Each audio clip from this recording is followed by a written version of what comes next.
Hello friends, विगत class से आगे हम शुरुआत करें। कुछ सॉल्यूशन क्वेश्चन दिए गए थे, उनके बारे में चर्चा करते हैं। क्वेश्चन इस प्रकार से थे। अपने पास में पहला क्वेश्चन था, उपग्रह प्रक्षेपण की क्रिया भारत के पूर्वी तट से ही क्यों की जाती है। याद रखें, पूर्वी तट के द्वीपों से या पूर्वी तटीय क्षेत्रों से ही उपग्रह का प्रक्षेपण क्यों किया जाता है, उसके पीछे रीजन होता है पृथ्वी की घूर्णन गति, और घूर्णन गति पृथ्वी पश्चिम से पूर्व की ओर करती है। इसलिए प्रक्षेपण करते समय अगर किसी उपग्रह को ले जाने वाले यान में कोई तकनीकी खराबी आती है या उपग्रह को डिजोल्व करना पड़ता है, तो इसके लिए अपने पास में जलीय भाग पर्याप्त मात्रा में विस्तृत पाया जाता है। कुछ भाग इसके, जहाँ से हमने श्रीहरिकोटा देखा था, उसके पश्चिम में भी पड़ता है। तो चारों तरफ जलीय क्षेत्र होने के कारण भू क्षेत्र पर नहीं गिरता और कोई नुकसान नहीं होता है। इसलिए हमेशा पूर्वी तटीय क्षेत्रों से ही उपग्रहों का प्रक्षेपण किया जाता है। इसका अपन इस प्रकार से सॉल्यूशन देखते हैं। ये पृथ्वी है और इस पृथ्वी का जो रोटेशन का अक्ष होता है वो होता है पश्चिम से पूर्व की ओर। इस प्रकार से पृथ्वी अपनी रोटेशन कक्षा में आगे बढ़ती है और इसी कारण से सर्वाधिक उपयोगी क्षेत्र होता है पूर्वी तट। यही कारण है कि हमारे भारत के श्रीहरिकोटा द्वीप से उपग्रहों का प्रक्षेपण आसानी से किया जा सकता है। नेक्स्ट स्थिति को आगे हम देखें तो क्वेश्चन था, उपग्रह वायुमंडल की किस कक्षा में स्थापित किए जाते हैं। यहाँ आप जरूर सोचा होगा वायुमंडल में उपग्रहों का प्रक्षेपण नहीं किया जाता। ध्यान रहे, जितने भी मौसम संबंधी, यहाँ एक प्रश्न और निकल करके आता है, प्रश्न दिया जाता है वायुमंडल में मौसम संबंधी उपग्रह किस परत में छोड़े जाते हैं, वही इसका आंसर था। वायुमंडल में आयनमंडल जो परत होती है या आयनोस्फीयर जो परत होती है, उसमें उपग्रहों का प्रक्षेपण, मौसम संबंधी उपग्रहों का प्रक्षेपण किया जाता है। संक्षिप्त सी चर्चा हम इस रूप में देखें। वायुमंडल की जो स्थिति है वो हमें धरातल से कुछ इस प्रकार से दिखलाई पड़ती है।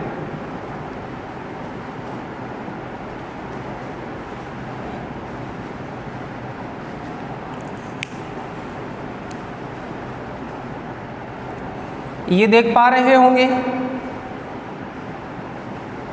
धरातल के ऊपर ऐसे जलीय स्रोत जो झीलों के रूप में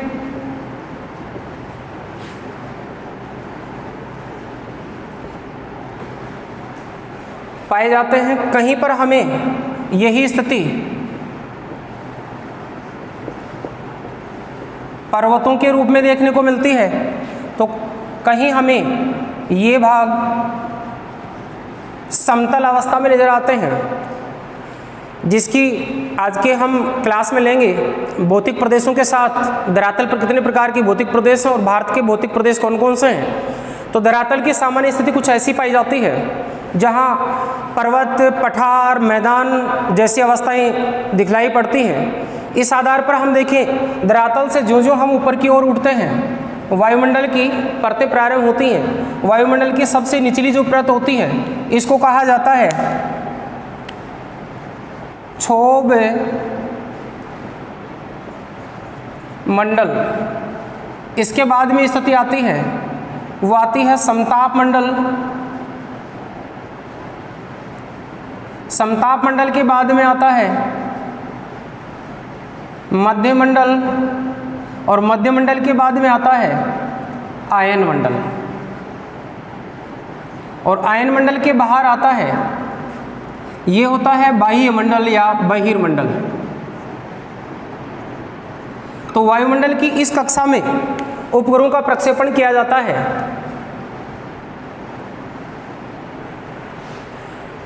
हमें प्रश्न दिया था उपग्रह वायुमंडल की किस कक्षा में स्थापित किए जाते हैं या किस वायुमंडल की परत में छोड़े जाते हैं। तो धरातल से ये जो ऊंचाई है जहां हम उपग्रहों का प्रक्षेपण करते हैं, ये 600 से लेकर के 700 किलोमीटर की ऊंचाई पर स्थापित किए जाते हैं। डिजिट आती है कितने किलोमीटर की ऊंचाई पर छोड़े जाते हैं, तो वहाँ स्थिति होती है 670 किलोमीटर की ऊंचाई पर उपग्रह का प्रक्षेपण किया जाता है।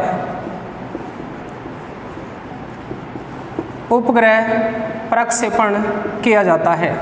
याद रहे आयन मंडल है, इस आयन मंडल की ऊंचाई वायुमंडल में सतह से लेकर के ऊंचाई की ओर बढ़ते हैं।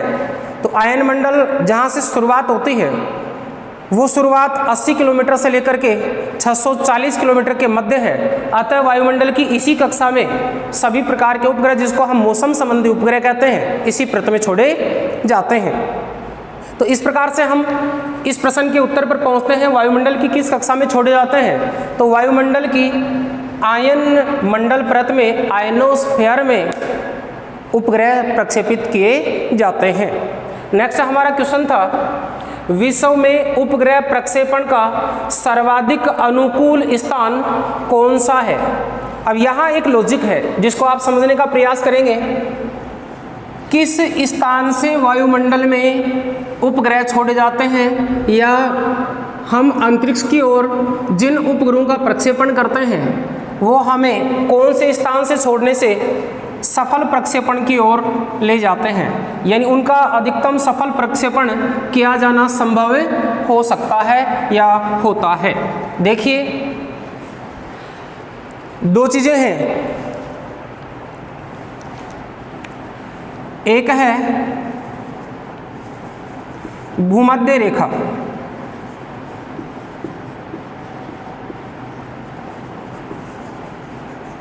दूसरा है ध्रुव।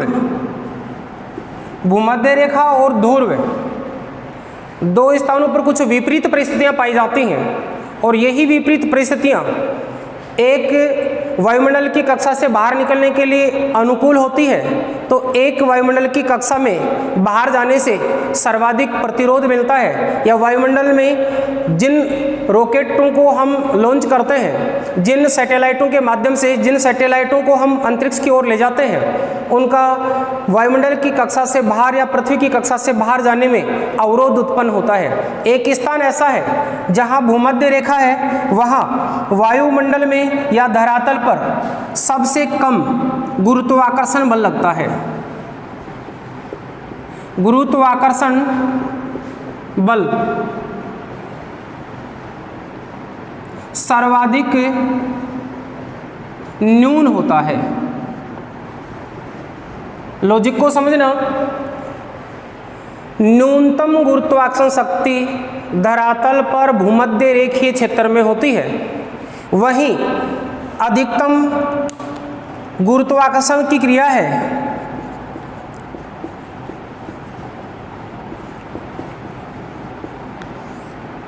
गुरुत्वाकर्षण बल सर्वाधिक लगता है। गुरुत्वाकर्षण बल सर्वाधिक लगता है। समझ पाए होंगे, जहां प्रतिरोध कम मिलता है वहां प्रक्षेपण आसानी से किया जा सकता है। रॉकेट को पृथ्वी की कक्षा के बाहर आसानी से भेजा जा सकता है। इसलिए भूमध्य रेखीय क्षेत्रों से उपग्रहों का प्रक्षेपण करना सर्वाधिक अनुकूल होता है। ध्रुवीय क्षेत्रों से प्रक्षेपण करना कम उपयोगी होता है या अधिक ऊंचाई तक नहीं ले जाया जा सकता है। इसलिए वायुमंडल में जहां भी हम उपग्रहों को छोड़ते हैं, विश्व के वो स्थान कौन से हो सकते हैं, वो हो सकते हैं भूमध्य रेखीय क्षेत्र। तो आंसर होगा इसका विषुवत रेखीय क्षेत्र,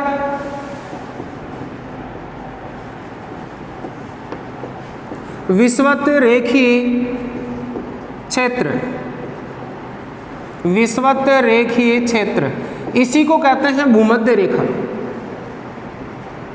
भूमध्य रेखा, तो भूमध्य रेखीय क्षेत्रों से उपग्रहों का प्रक्षेपण करना आसान होता है, सफल होता है। अब इसी में बताया गया था कि इसी से एक क्वेश्चन और निकल करके आता है, विश्व में सर्वाधिक सफल उपग्रह प्रक्षेपण किस स्थान से किए जाते हैं।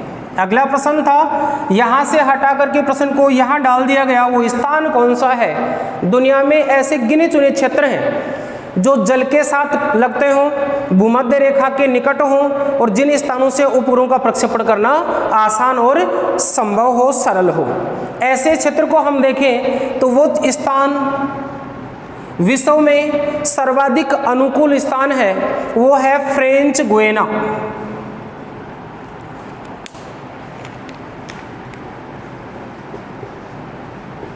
फ्रेंच गुयाना ये एक देश पड़ता है, ये एक द्वीपीय देश है गुयाना।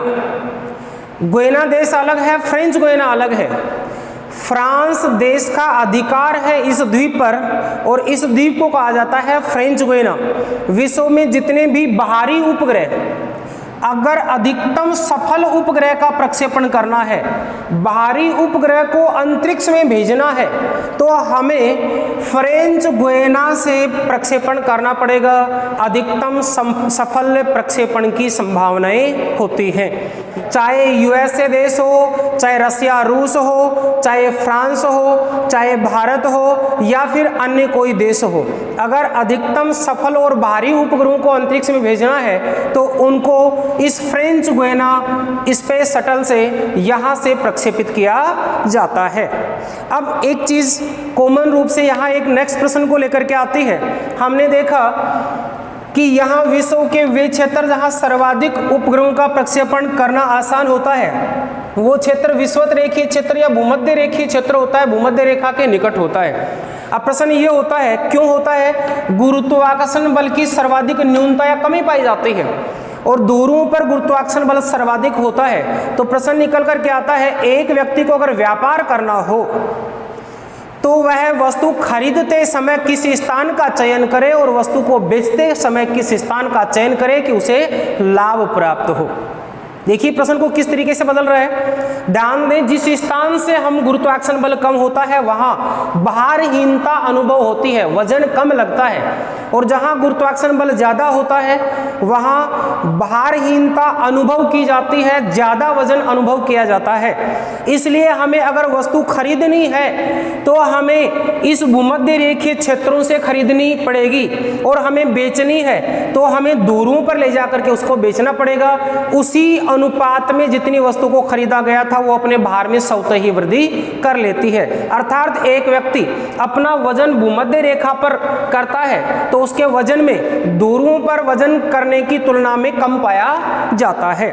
समझ में आया होगा लॉजिक। इस प्रकार से संबंधित टॉपिक को लेकर के अधिकतम प्रश्नों को इस मोड पर ले जाता है, इस तरीके से प्रश्नों को बना करके पूछता है जो हम कुछ समझ पाए। 3 क्वेश्चनों से कुछ 2 अतिरिक्त प्रश्न और निकल करके आ रहे थे, यहाँ तक आप समझ पाए होंगे। आगे हम आज चर्चा करते हैं भारत के भौतिक प्रदेश।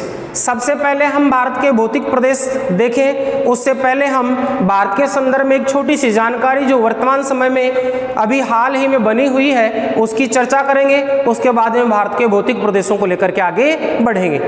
एक बार हम आगे की ओर चलते हैं और वो समस्या क्या है उसके बारे में चर्चा करते हैं।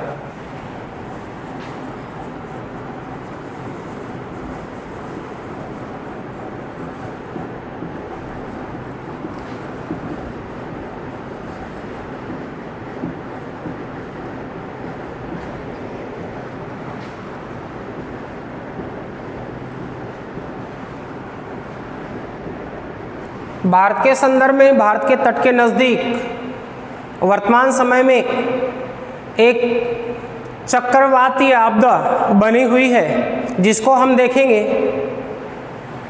बंगाल की खाड़ी में एक उत्पन्न चक्रवात है। वो चक्रवात अप्रैल के अंत में बना है और ये अंत में भारत के तटों को प्रभावित करता हुआ आगे बढ़ रहा है। तो हम देखें क्या है ये बंगाल के खाड़ी में उत्पन्न चक्रवात। सबसे पहले हम देखें ये चक्रवात किस प्रकार का है, अर्थात चक्रवात बंगाल की खाड़ी में उत्पन्न हुआ है तो ये किस अवस्था का चक्रवात माना जाएगा। सबसे पहले हम देखें चक्रवात होता क्या है।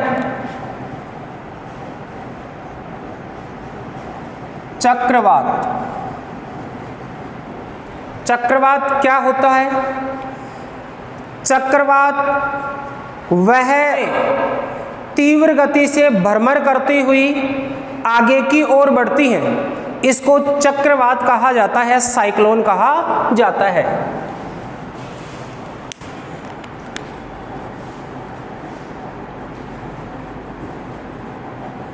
साइक्लोन कहलाता है। साइक्लोन किस अवस्था में होते हैं? देखिए, इस प्रकार से चलने वाली एक हवा होती है, इसको साइक्लोन कहा जाता है। जैसा कि राजस्थान में ग्रीष्म ऋतु में चलने वाली ऐसी एक स्थानीय हवा होती है जिसको बबूलिया के नाम से जाना जाता है, ऐसी अवस्था जब व्यापक और विस्तृत क्षेत्र पर होती है जिसकी गति तेज होती है, ऐसी ही भ्रमण युक्त हवा को साइक्लोन कहा जाता है, चक्रवात कहा जाता है। ऐसी एक घटना है जिसमें हवा भ्रमण करती हुई, दोलन करती हुई तेजी से आगे की ओर बढ़ती है और जो आगे बढ़ती है ये उतनी ही गति को प्राप्त करती हुई विनाशकारी बन जाती है। तो सबसे पहले हम देखें बंगाल की खाड़ी में उत्पन्न हुआ जो चक्रवात है वो किस प्रकार का चक्रवात है। देखिए, बंगाल की खाड़ी की अवस्था को हम भारत के संदर्भ में जान चुके हैं। सबसे पहले तो हमने देखा था बंगाल की खाड़ी भारत की किस अवस्था में प्राप्त है? इस अवस्था में प्राप्त है। यहां पड़ती है बे ऑफ बंगाल, बंगाल की खाड़ी। समझ पा रहे होंगे बंगाल की खाड़ी की स्थिति। यह है अरब सागर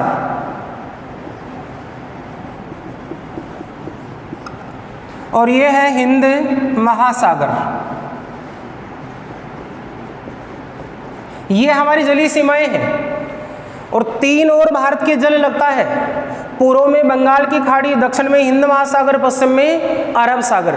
वर्तमान समय में बंगाल की खाड़ी में एक चक्रवात उत्पन्न हुआ है। तो ये स्थिति हम जान चुके थे कि भारत की जो स्थिति है वो शुरुआत होती है हमें 8 डिग्री 4 मिनट उत्तरी अक्षांश, इससे प्राप्त होती है और अंत में हमने देखा था कि ये स्थिति हमारे भारत के उत्तर में जाकर के समाप्त हो जाती है 37 डिग्री 6 मिनट उत्तरी अक्षांश, यहाँ समाप्त होती है। तो प्यारे साथियों, यहाँ आपको पता चल रहा होगा निश्चित रूप से ये उत्पन्न होने वाला चक्रवात किस अवस्था का होगा। यहाँ से गुजरने वाली एक रेखा जिसको हमने देखा था 23.5 डिग्री उत्तरी अक्षांश रेखा, उत्तरी अक्षांश रेखा, इसी को हमने नाम दिया था कर्क रेखा। इस कर्क रेखा से नीचे बंगाल की खाड़ी पड़ती है तो अवस्था क्या बनेगी? उष्णकटिबंधीय बनेगी।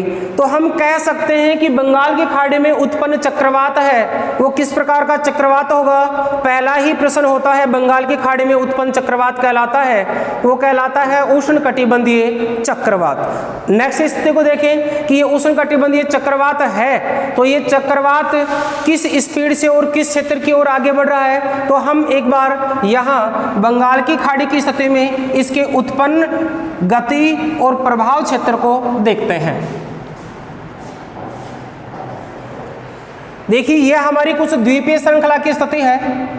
यहाँ द्वीपों की अवस्था है और यहाँ हमने हमारे केंद्र शासित प्रदेश के रूप में और द्वीपीय अवस्था के साथ में देखा था। ये थे हमारे अंडमान और निकोबार द्वीप समूह, अंडमान एंड निकोबार द्वीप समूह।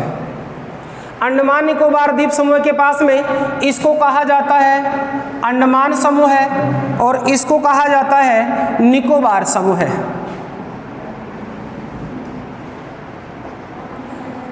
निकोबार द्वीप के पास यहां से उत्पन्न एक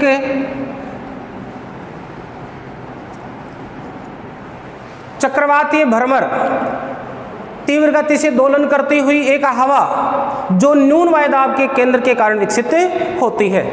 याद रखें, यहाँ से उत्पन्न जो चक्रवात है, सबसे पहले हम उसकी गति को देखें, किस गति से बढ़ेगा। फिर उसके नाम को देखें, क्या नाम दिया गया है, नाम किसके द्वारा दिया गया है, और इसका प्रभावित क्षेत्र कौन सा है। सबसे पहले हम देखें गति के बारे में। इस बंगाल की खाड़ी में निकोबार के पास में उत्पन्न एक न्यून वायुदाब का केंद्र है। न्यून वायुदाब केंद्र। इस न्यून वायुदाब केंद्र से धरातलीय क्षेत्रों की ओर आगे बढ़ती हुई हवा जो इस रोटेट पथ की ओर आगे चल रही है,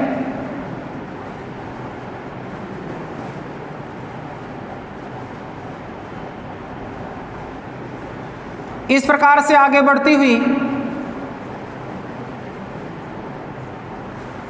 आगे गुजर रही है।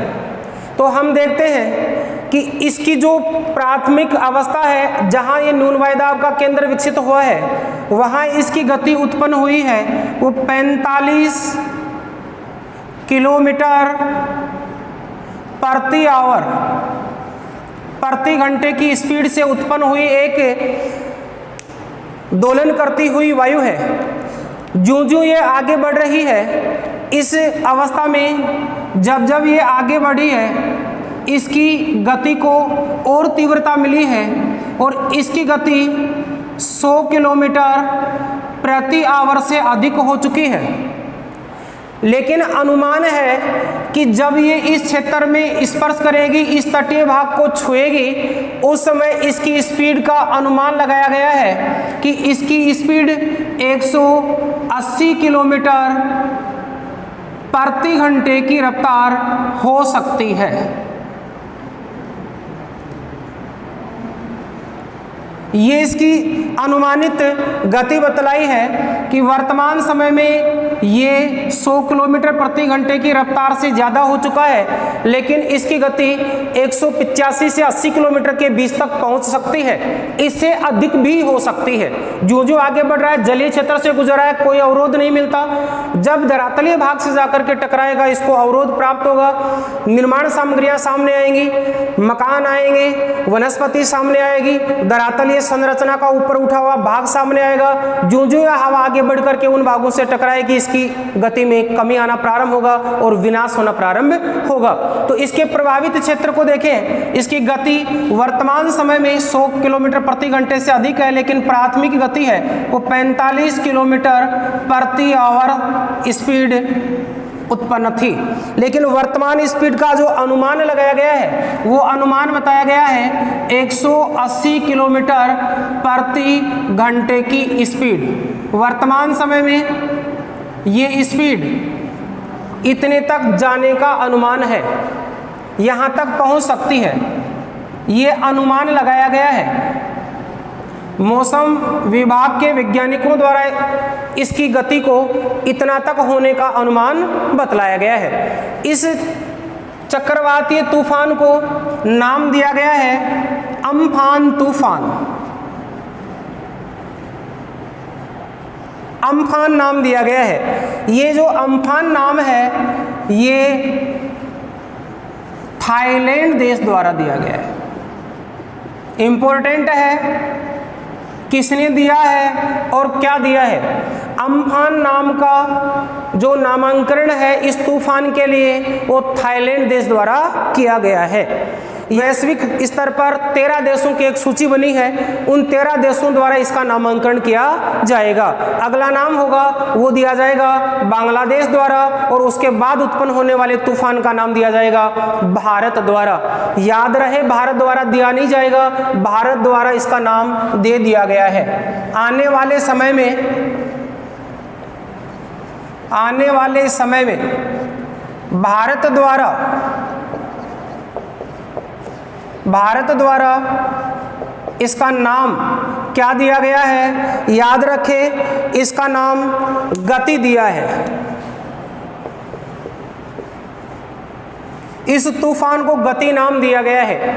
अभी जो आ रहा है तूफान, इसको थाईलैंड देश द्वारा अम्फान नाम से दिया गया है। ये भी ध्यान रख लें, ये लगभग 29 अप्रैल को प्रारंभ हुआ है, यानी अप्रैल के अंत में इसकी उत्पत्ति हुई है। और अप्रैल के अंत में इसकी उत्पत्ति होने के बाद में जो जो ये आगे बढ़ रहा है, इसके प्रभावित क्षेत्र आया है। किसके द्वारा नाम दिया गया? थाईलैंड द्वारा दिया गया। प्रभावित क्षेत्र भारत व बांग्लादेश, भारत व बांग्लादेश इसके प्रभावित क्षेत्र में है। ये क्षेत्र पड़ता है, ये बांग्लादेश का क्षेत्र आता है। बांग्लादेश, दो देश प्रभावित हैं, भारत प्रभावित है प्लस बांग्लादेश प्रभावित है। अब इनके क्षेत्रों को देखें। यहाँ प्रश्न इंपॉर्टेंट बनता है, भारत के कौन से राज्यों में सर्वाधिक प्रभाव है, कौन से राज्यों में सर्वाधिक इसका विनाश हुआ है। याद रहे, भारत के प्रभावित क्षेत्रों में देखें तो भारत के प्रभावित क्षेत्रों में पहला राज्य है ओडिशा और दूसरा राज्य है पश्चिमी बंगाल।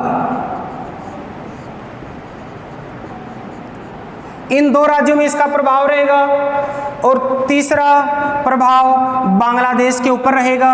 अब इसके रूट मार्ग को देखें तो हम यहाँ देख पाते हैं कि इसका जो रूट मार्ग है वहाँ इस क्षेत्र से होकर के कुछ द्वीप लगते हैं, इन द्वीपों से होकर के गुजर रहा है। एक द्वीप यहाँ बांग्लादेश के पास लगता है, एक द्वीप भारत के पास लगता है। इस भारत वाले क्षेत्र को कहा जाता है सागर द्वीप।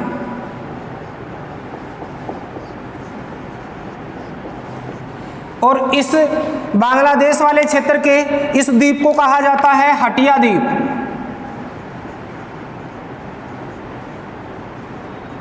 हटिया द्वीप। याद रहे, प्रश्न इंपॉर्टेंट है, कौन से क्षेत्र के बीच से होकर गुजरेगा? प्यारे साथियों, भारत के सागर द्वीप और बांग्लादेश के हटिया द्वीप के बीच से होकर के इसका रास्ता है जो आगे जाकर के इस प्रकार से प्रभावित करेगा। तो यहाँ बांग्लादेश के साथ हमारी सीमा बनाने वाला पश्चिम बंगाल राज्य और यहाँ बांग्लादेश का द्वीपीय समूह इसके बीच से होते हुए आगे बढ़ेगा और निश्चित रूप से इसका प्रभावित क्षेत्र है तो भारत और बांग्लादेश के बीच बनेगा। याद रहे, ऐसे ही तूफान बार बार समुद्रों में आते हैं। ऐसे तूफानों को हम कुछ अलग नामों से भी जानते हैं। जैसा हम देखें एक बार के लिए, यहां तक आप इसका स्क्रीनशॉट लें, फिर आगे बढ़ते हैं। डियर स्टूडेंट्स, चक्रवात की स्थिति को हमने देखा। किस प्रकार का चक्रवात है? उष्णकटिबंधीय चक्रवात है। तो हम देखें चक्रवात होते कितने प्रकार के हैं। चक्रवात दो प्रकार के होते हैं। एक होते हैं उष्णकटिबंधीय चक्रवात,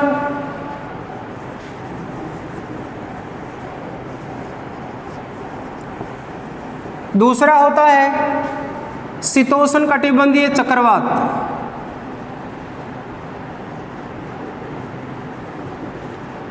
शीतोष्ण कटिबंधीय चक्रवात। इस प्रकार से दो प्रकार के चक्रवात होते हैं। इनमें एक आते हैं कम गति वाले और एक आते हैं मध्यम गति वाले।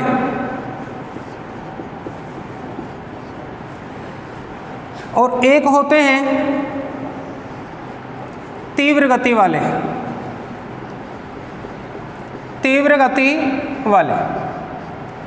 अब यहाँ याद रखना, कम गति वाले या मंद गति वाले, कम गति वाले, मध्यम गति वाले, तीव्र गति वाले। ऐसे मध्यम गति वाले जिनकी स्पीड 100 किलोमीटर पर आवर या इससे कम होती है, 100 किलोमीटर पर आवर या इससे कम होती है, इस अवस्था वाला तूफान जो हमने देखा भारतीय चक्रवात बंगाल की खाड़ी में उत्पन्न हुआ, जिसकी गति 100 किलोमीटर पर आवर से अधिक हो चुकी है, लेकिन 185 से 80 किलोमीटर प्रति घंटे की स्पीड तक उसका पहुंचने का अनुमान लगाया जा रहा है, वो इस श्रेणी में रखा गया है। इसको कहा जाता है अवदाब। अब अवदाब की स्थिति के लिए और विक्षोभ की स्थिति के लिए यहाँ देखें, विक्षोभ का नाम आप जान पाते हैं, ऐसा ही एक विक्षोभ है जो भारत के और राजस्थान के संदर्भ में आता है, उसको कहा जाता है पश्चिमी विक्षोभ।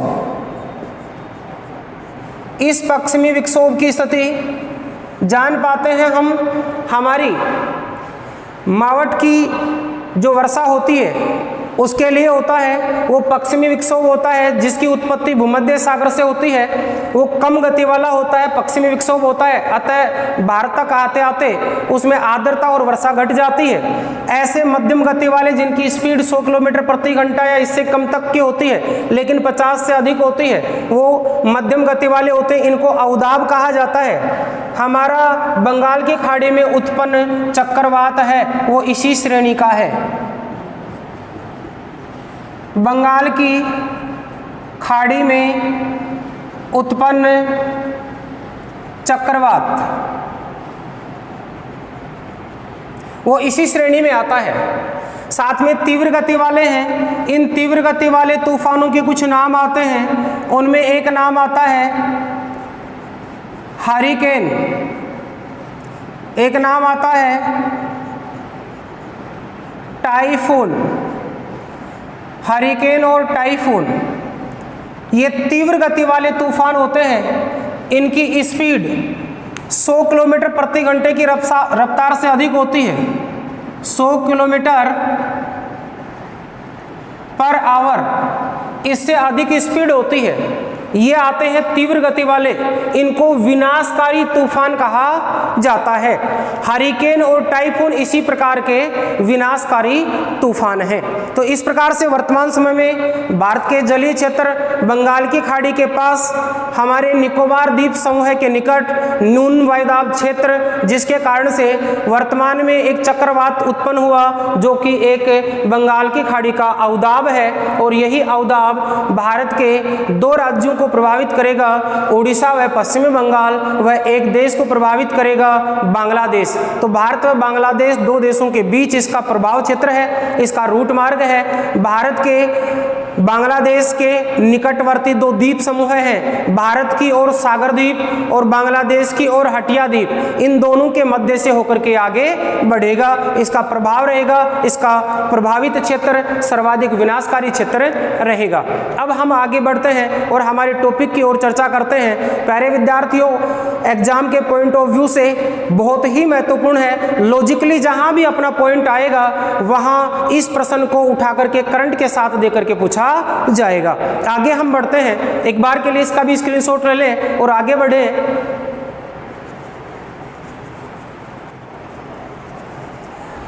डियर स्टूडेंट, आज के हम अगले टॉपिक को अगले पॉइंट को शुरू करते हैं। हमने भारत का सामान्य परिचय पूर्ण कर लिया है, उस पर आने वाले संभावित प्रश्नों को, विगत चल रही कुछ घटनाओं को और वर्तमान में चल रही एक मौसमी घटना को यहाँ तक हमने समाहित किया है। आगे हम पॉइंट पर बढ़ते हैं। हमारा पॉइंट होगा भारत के भौतिक प्रदेश।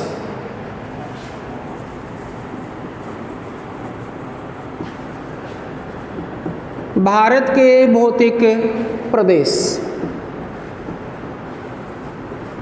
भारत के भौतिक प्रदेश।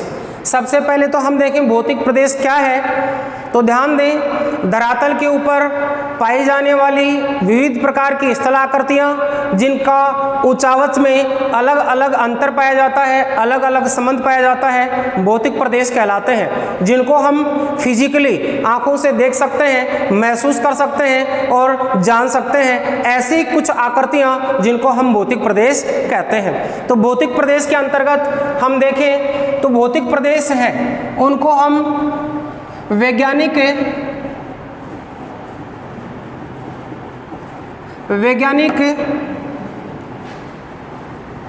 भू संरचना वैज्ञानिक भूसंरचना व बनावट के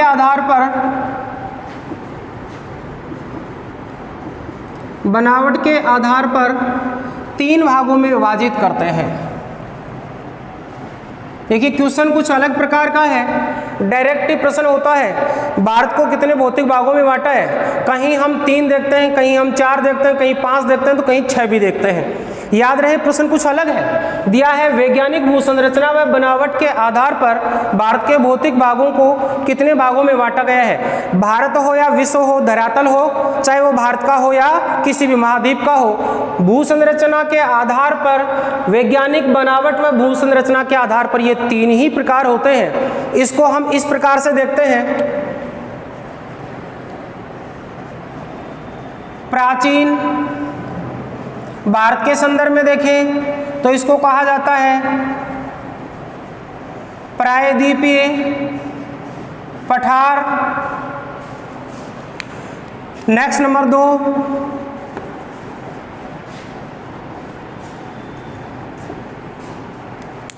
नवीन,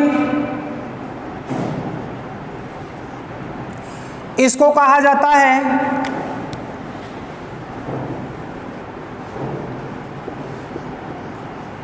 पर्वत। भारत के संदर्भ में इसको कहते हैं हिमालय। और तीसरा पॉइंट है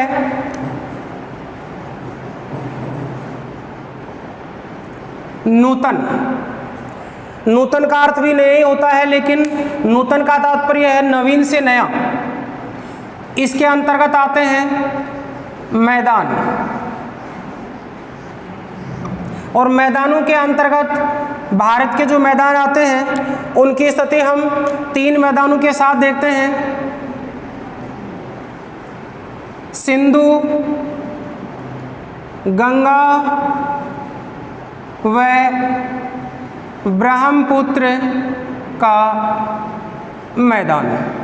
याद रखें भूवैज्ञानिक संरचना के आधार पर, बनावट के आधार पर धरातल को 3 भागों में बांटा गया है। पठार, पर्वत, मैदान। भारत के संदर्भ में ये आकृतियां प्रायद्वीपीय पठार कहलाती है, हिमालय पर्वत कहलाता है, और गंगा, सिंधु व ब्रह्मपुत्र का मैदान कहलाता है। अब यहाँ हम इसकी स्थलाकृतियों को भी देख पाते हैं। निश्चित रूप से पर्वत पठार क्या है, ध्यान दें, आगे हम विस्तृत टॉपिक के साथ इसकी चर्चा करने वाले हैं। पहले कॉमन सी स्थिति इनके बारे में हम जाने। मैदान क्या है, पर्वत क्या है और पठार क्या है। एक ऐसी स्थल संरचना जो कुछ इस प्रकार से अपने को दिखलाई पड़ती है।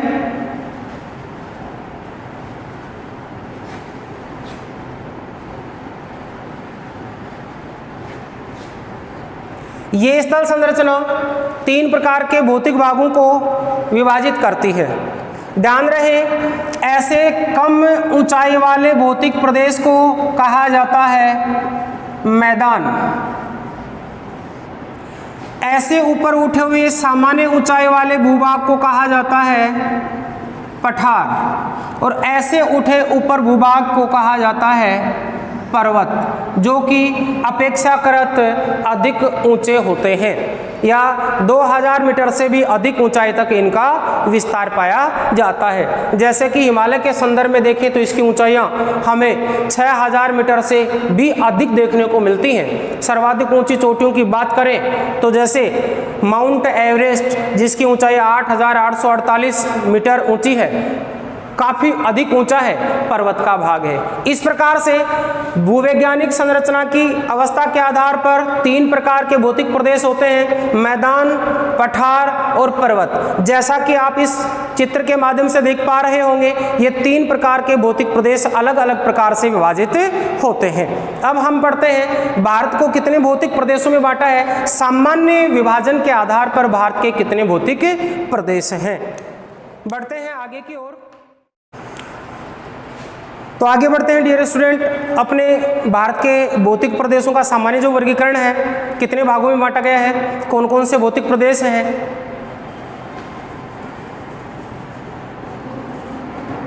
भारत के भौतिक प्रदेशों का सामान्य वर्गीकरण।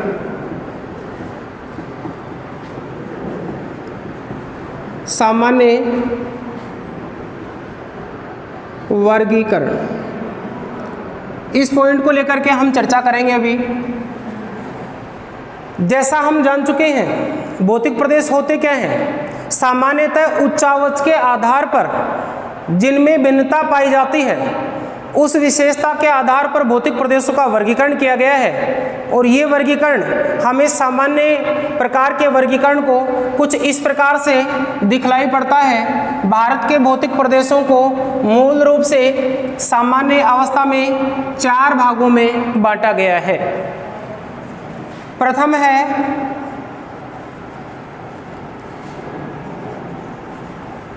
पर्वतीय प्रदेश। पर्वतीय प्रदेश। द्वितीय है मैदानी प्रदेश। थर्ड है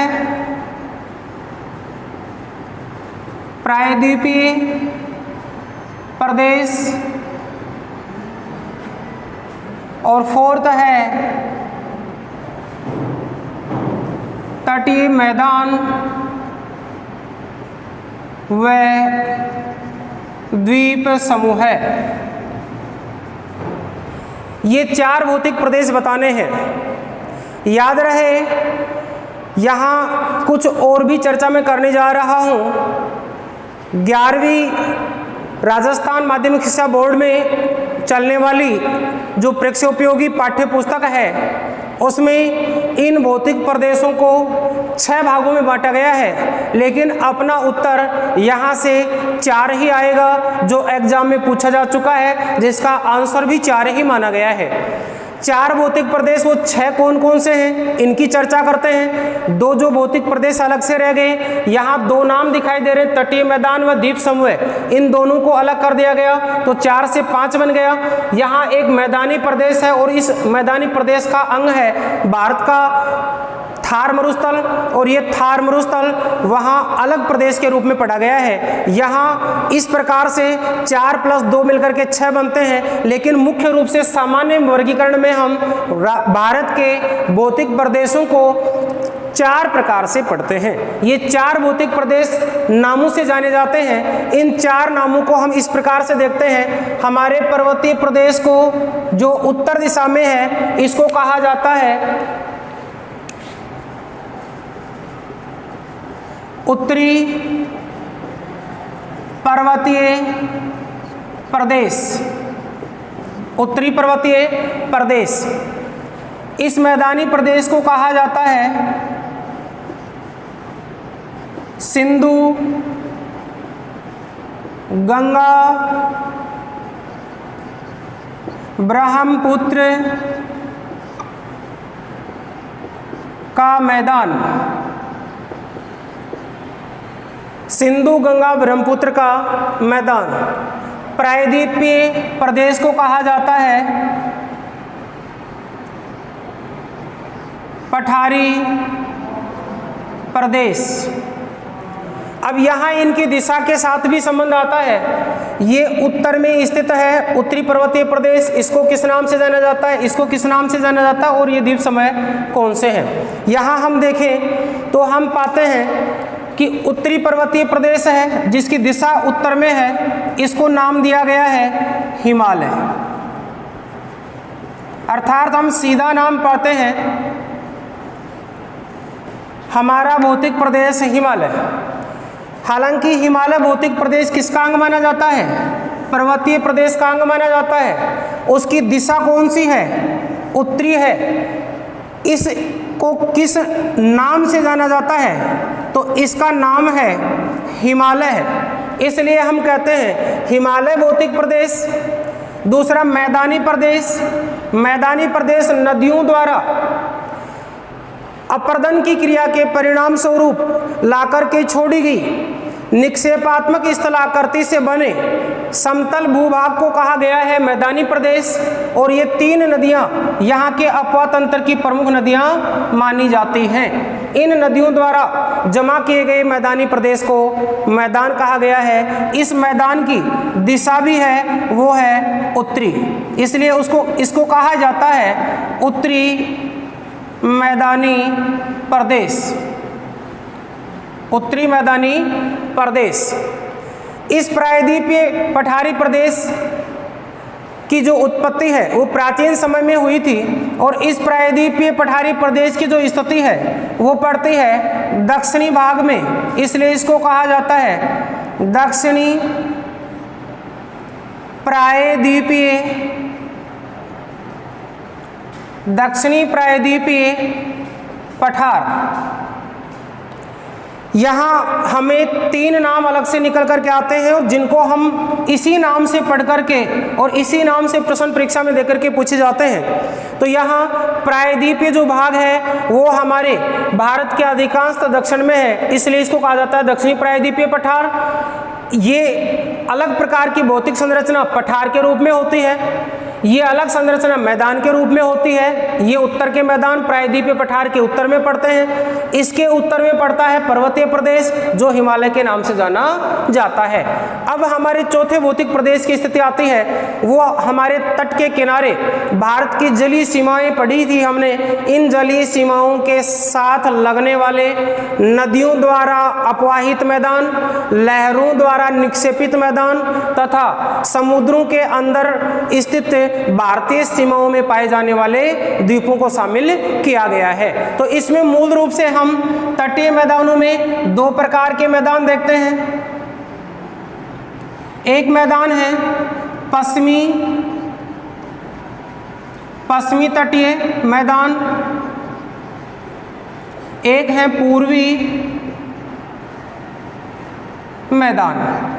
वहीं हम द्वीप समूह की बात करें तो द्वीप समूह हमारे 2 हैं। उन द्वीप समूह में नंबर 1 अंडमान एंड निकोबार द्वीप समूह है और लक्षद्वीप समूह है। इसको हम विस्तृत श्रेणी के साथ अब आगे लेंगे, पॉइंट टू पॉइंट। हम चलते हैं सबसे पहले इन भौतिक प्रदेशों की अवस्था को मानचित्र के साथ में देखते हैं। चलिए साथियों, देखते हैं हम इन भौतिक प्रदेशों को भारत के मानचित्र पर रेखांकित करते हैं। कौन कौन सा भौतिक प्रदेश किस अवस्था में फैला हुआ है।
इसमें हम हमारे भारत के मानचित्र पर इन भौतिक प्रदेशों को कुछ पढ़ पा रहे हैं। देखिए कौन कौन से भौतिक प्रदेश किस अवस्था में हैं। इस भौतिक प्रदेश को हम कहते हैं हिमालय भौतिक प्रदेश।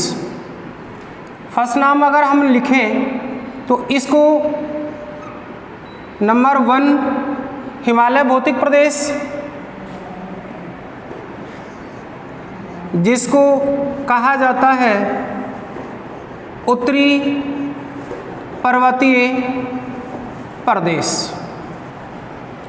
नेक्स्ट नंबर 2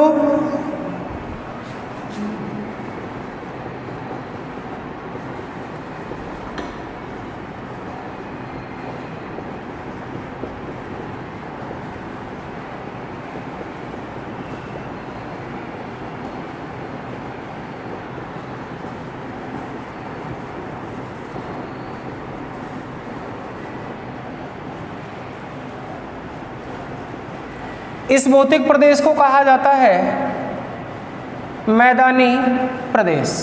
भौतिक प्रदेश नंबर 2 इसको कहा जाता है उत्तर का विशाल मैदान। सिंधु, गंगा व ब्रह्मपुत्र द्वारा इसको अवसादित किया गया है, अवसाद छोड़ा गया है। अब यहाँ हम अगले भौतिक प्रदेश की ओर आगे बढ़े तो हमें यहाँ कुछ इस प्रकार की संरचना दिखलाई पड़ती है।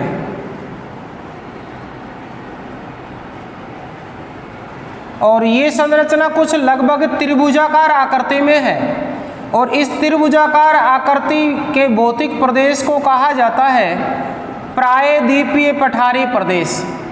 वहाँ ध्यान रहे एक शब्द आया था भारत की किस दिशा में है, तो हमने वहाँ लिखा था दक्षिणी प्रायद्वीपीय पठारी प्रदेश। तो इस चित्र के माध्यम से पता चल रहा होगा, अगर भारत को हम विभाजित करें तो भारत के दक्षिण की ओर पड़ता है। इस भौतिक प्रदेश को कहा जाता है दक्षिणी प्रायद्वीपीय पठारी प्रदेश। प्रायद्वीपीय पठार। नेक्स्ट नंबर 4 भौतिक प्रदेश है, उसकी स्थिति हमने देखी तटवर्ती किनारों पर,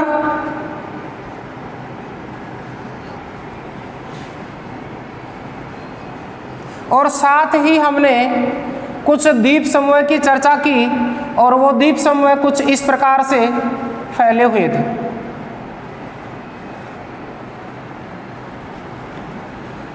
ये द्वीप समूह है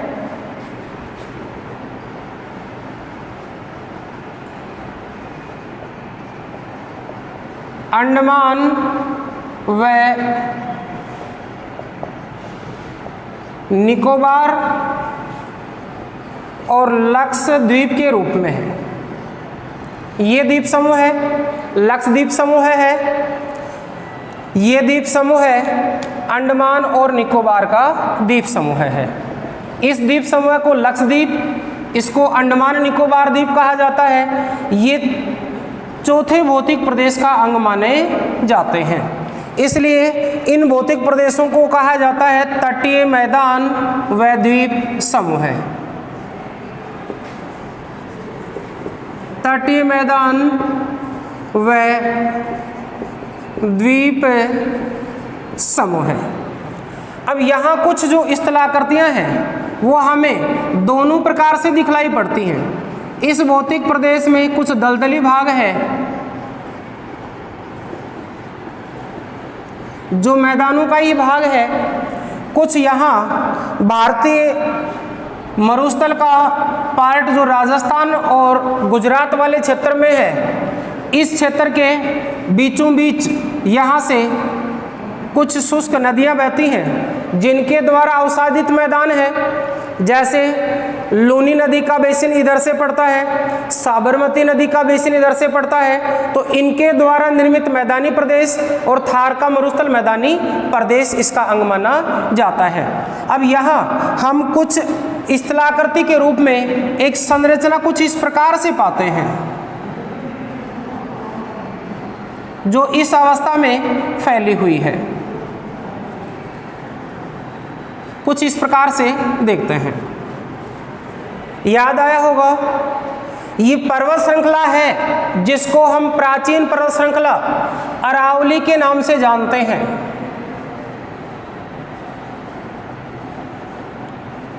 अब यहाँ सीमांकन स्पष्ट हो जाता है। कि इनका विभाजन, इनकी सीमाओं का निर्धारण किनसे हुआ है। इस पर्वत श्रृंखला को कहा जाता है विंध्याचल पर्वत, इसको कहा जाता है सतपुड़ा पर्वत श्रृंखला,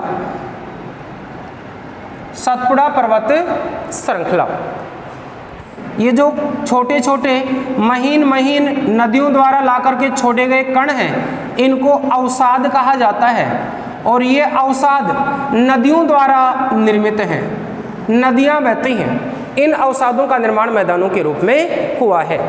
यहाँ कठोर भूभाग पाया जाता है और ये कठोर शैल संरचना है, ये लावा निर्मित मानी जाती है, लावा है और लावा के जमाव से हुआ है। अब इसकी स्थिति पर चलें। उत्तर में विशाल पर्वतीय भाग जिसको हिमालय कहते हैं, इसका विभाजन हिमालय की श्रेणियों के साथ होता है। इसके नीचे दक्षिण की ओर चले तो मैदानों का विस्तार प्रारंभ होता है। मैदानों के दक्षिण में चले तो हिमालय से और विंध्याचल पर्वत श्रृंखला के बीच में मैदान है। विंध्याचल पर्वत श्रृंखला, सतपुड़ा पर्वत श्रृंखला, इसको कहा जाता है पश्चिमी घाट, पश्चिमी घाट श्रृंखला, इसको कहा जाता है पूर्वी घाट श्रृंखला। तो इन पर्वत श्रृंखलाओं के बीच में फैले हुए भाग को कहा जाता है प्रायद्वीपीय पठार। देखिए प्रायद्वीपीय पठार का भाग कौन कौन से हैं। प्रायद्वीपीय पठार के अंतर्गत आता है पूर्वी घाट, प्रायद्वीपीय पठार में आता है पश्चिमी घाट, प्रायद्वीपीय पठार में आता है विंध्याचल और सतपुड़ा की पर्वत श्रृंखलाएं। इन पर्वत श्रृंखलाओं से लेकर दक्षिण तक फैला हुआ है, इसको कहा जाता है पठारी प्रदेश। इसके अंततः तटों की ओर चलते हैं तो तटीय भूभाग के नजदीक पाए जाने वाले इस श्रेणी को, जो कि अवसाद के रूप में मैदान है, अवसाद मैदान, इन अवसाद मैदानों का जो निर्माण है वो दो अवस्थाओं से हुआ है। एक है नदी द्वारा प्लस एक है लहरों द्वारा। समुद्री भाग लगता है बंगाल की खाड़ी और अरब सागर, दोनों ही अवस्थाओं में इन मैदानों का जो निर्माण है वो नदी व लहरों के निक्षेप से हुआ है। अब हम शुरुआत करते हैं इन भौतिक प्रदेशों की। सबसे पहले हम लेते हैं हिमालय भौतिक प्रदेश को, और हिमालय भौतिक प्रदेश की अवस्था को जानने से पहले हम एक सामान्य जानकारी प्राप्त। चलिए फ्रेंड्स, यहाँ तक की जानकारी जिन पर बारीकी से प्रश्न पूछे जाते हैं, आउटलाइनों को पूछ लिया जाता है, दिशा को पूछ लिया जाता है, निर्माण की अवस्था को लेकर के पूछ लिया जाता है, यहाँ पाई जाने वाली अवस्था में शैल संरचना को पूछ लिया जाता है, जिसके बारे में हम जानकारी ले चुके हैं।